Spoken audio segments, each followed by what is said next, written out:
Coming up on Chicago Bears Now, there's a buzz growing louder, and it's not just the echo of cleats hitting turf or Caleb Williams adjusting his wristband before a big throw. No, it's a swirling, growing cloud of speculation and uncertainty hanging over a very specific name in the building. And if you're a real Bears fan, you've definitely heard it: Braxton Jones. Could the Chicago Bears actually trade Braxton Jones before Week 1? Could this quietly underrated offensive lineman, a former fifth-round pick who clawed his way into a starting job, be the odd man out in a fast-evolving Ben Johnson offense designed to maximize Caleb Williams' window? Stick around, because we're going to dive deep, and I mean all the way, into that potential reality in just a moment. But first, before we light the fuse on this football firestorm, let's take a moment to say Happy Memorial Day to everyone watching. To those who've served, to families who've sacrificed, we see you, we thank you, and today is for remembering all of you. Seriously, respect. Now, if you're new here, this is Chicago Bears Now. I'm Harrison Graham, and this is your go-to for Bears content that's bold, informed, and relentless. News, rumors, OTA buzz, player breakdowns, and everything in between. And yes, we're back in the studio tomorrow, just like the Bears are back on the field. You want insight before anyone else has it? Hit that subscribe button because things are about to heat up. Now let's talk Braxton Jones. A recent article from Bleacher Report floated a provocative idea that Braxton Jones might be a candidate to be traded before Week 1. Let that sink in. They included him in a list of NFL players who could use a fresh start, players who are good, solid pros, but maybe not great fits for their current teams anymore. Now, at first glance, that sounds crazy, right? Trade your starting left tackle in a make-or-break year for your new franchise quarterback? But then, when you slow down, when you start peeling back the layers, you realize there might actually be a fire behind that smoke. Braxton Jones, entering the final year of his rookie deal, coming off a major injury. And the Bears, remember, just spent a pick on Amon Trapilo, not long after also drafting Kieran Amagaji. The message is pretty clear. They're planning for the future at tackle, and Braxton right now might be caught in the middle of it. Now let's really dig in here.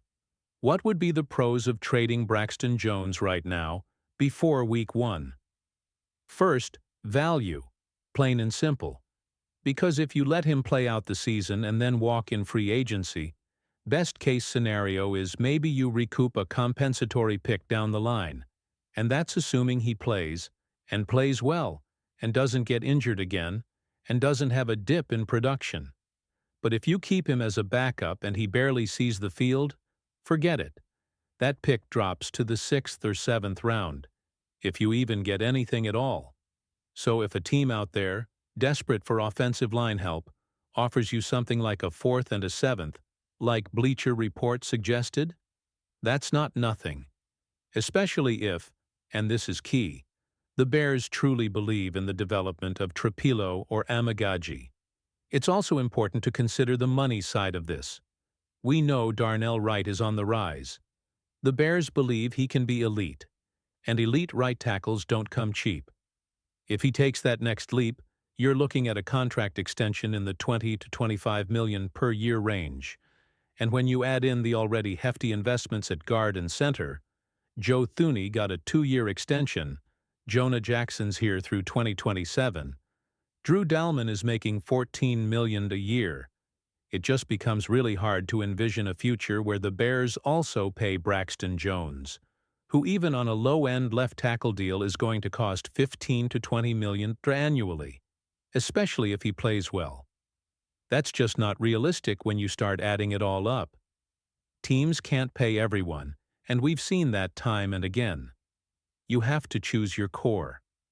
Now on the flip side, there are cons, real ones. Let's be honest, Amagaji and Trapilo are still unproven. There were some flashes last year from Amagaji, especially in that Washington game, But we're talking about a small sample size, and most of what we saw was, well, shaky. He wasn't even supposed to play last year coming off an injury, straight out of the Ivy League. It was a tough spot, and it showed. Trapilo, high IQ, strong locker room buzz. But let's not kid ourselves, he's a rookie. A talented one, yes, but he hasn't even put pads on in an NFL practice yet. Training camp and preseason will be our first real look at him in live fire. So what happens if Braxton Jones actually is your best left tackle right now? Even if he's not the future, he may very well still be the present. And if you're serious about maximizing Caleb Williams' rookie contract window, and the Bears absolutely are, then you don't just hand the job to an unproven player unless they win it outright. This isn't a rebuilding year where you experiment and see what sticks. This is a year where you need to protect your quarterback. Period.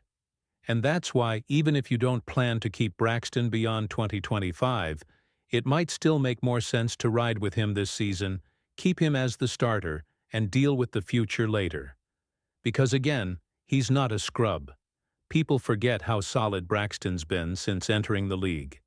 He's been average to above average, which is a lot more than most teams can say about their left tackle situation. Fifth-round pick out of Southern Utah, but he's outplayed his draft status big time. His PFF grades don't always tell the full story, but we're still talking about 77 overall, 80 pass blocking, 70 run blocking last year, and he gave up only 5 sacks with 7 penalties. You could do a lot worse. When he's healthy, he's in that middle tier of starting left tackles, probably somewhere in the 14 to 18 range in the league, depending on who you ask. You don't just give that away unless you know you have something better. It's similar to how people used to talk about Charles Leno. Maybe not elite, maybe not flashy, but dependable, consistent, and better than what people gave him credit for. And if the Bears are truly hoping that Amagaji or Trapilo is an upgrade, well, that's still just hope. Hope is not a strategy. Now, here's where it gets tricky. Let's say someone does offer that 4th and 7th for Braxton. Let's say you're tempted. The only way you pull that trigger is if you've seen, with your own eyes in training camp and preseason, that one of those younger tackles has taken the job outright, and the other one is capable of being your swing tackle. Because we know offensive linemen get hurt. It's just a fact. If Trapilo beats out Braxton, and you feel good about Amagaji backing up both spots, maybe you consider it.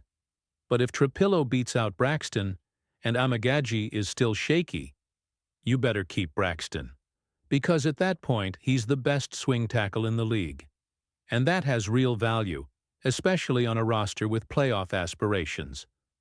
What you don't want is to say, well, Trapilo's about equal to Braxton, maybe slightly better, let's trade Braxton. And then Trapilo gets hurt in week 3, Amagaji comes in and struggles, and suddenly Caleb Williams is under siege from the blind side. That's how seasons go off the rails. You need insurance. And Braxton Jones, even if he's not your franchise guy, is elite insurance at one of the most important positions in football. Now there's also one more wild card in all of this, and that's Braxton's health. He's coming off ankle surgery, a fractured fibula. And if he comes back in training camp and just doesn't look the same, doesn't move as well, loses that elite mobility that helped make up for some of his anchoring issues, then suddenly, it's not about replacing a solid starter. It's about recognizing that the injury may have lowered his ceiling permanently, because Braxton, at his best, was never a brick wall at the point of attack. Anchoring was always a weakness, but his quick feet, his range, his ability to slide and redirect, that's what made him viable as a left tackle. If that movement declines, if he's slower post-injury, he might be less than a starter. He might be a backup caliber player, and that would make a trade more likely. Especially if the Bears feel that, and another team doesn't know it yet. That's the brutal truth of the NFL. Teams trade players all the time before the decline becomes obvious, because they've seen it up close, in practice, in film, in body language. So maybe if Braxton looks like he's lost a step, and a team offers a 4th and 7th, and you think you're getting out at the right time, then maybe it's worth it. But we're not there yet. Not even close. That's why, if it were me, I wouldn't consider this trade today. Not until we see pads on. Not until we see Trapillo and Amagagi in real live reps against real NFL competition. Then, and only then, do you revisit this idea. Because otherwise, you risk trading a known solid starter for a couple of dart throws in the draft, and potentially derail the development of your generational quarterback because you got impatient or too clever. So I ask you, Bears fans, what would you do? Would you trade Braxton Jones before Week 1 if the offer was a 4th and 7th? Would you roll the dice on Trapillo or Amagagi? Would you bet on potential overproven production? Let me know in the comments. I read every single one. And trust me, you guys always bring the fire. Thank you again for the Memorial Day wishes from yesterday's video. They meant a lot.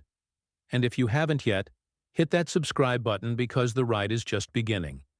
Training camp is coming, preseason is coming, and the Caleb Williams era is underway.